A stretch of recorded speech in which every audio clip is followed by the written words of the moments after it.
Guys, Kolkata থেকে মাত্র ১.৫ ঘন্টার ডিস্টেন্সে একটি দারুণ জায়গার সন্ধান পেয়েছি। হয়তো তোমরা প্রত্যেকেই কম বেশি জায়গাটার বিষয়ে জানো বা ইউটিউবে দেখেছো, বাট কোনো শর্টসে সম্পূর্ণ কভারেজ করা নেই, যেটা আমরা তোমাদের সাথে শেয়ার করব। বাইরের প্রাকৃতিক সৌন্দর্য, মনোরম দৃশ্য, চারিদিকে সবুজের আরোহণ দেখতে দেখতে আমরা ব্যান্ডেল ছাড়িয়ে পৌঁছে গেছিলাম একটি স্টেশনে, যার নাম খন্ডন স্টেশন, যেটা লোকেটেড হুগলি ডিস্ট্রিক্টে।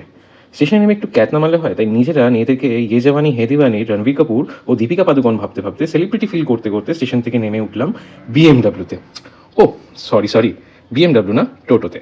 যাই হোক, টোটোতে উঠে আমরা চারপাশে মানুষ, পলিটিক্যাল নেতা নেত্রীদের মুখ, স্কুল কলেজ, পুরনো লাইব্রেরি, বাগানবাড়ি দেখতে দেখতে এবং টোটো ভাড়া দুজনে 40 টাকা দিয়ে পৌঁছে গেছিলাম 250 বছর পুরনো একটি প্রাচীন রাজবাড়িতে, যার নাম হলো ইটাচোনা রাজবাড়ি। জাস্ট দেখো।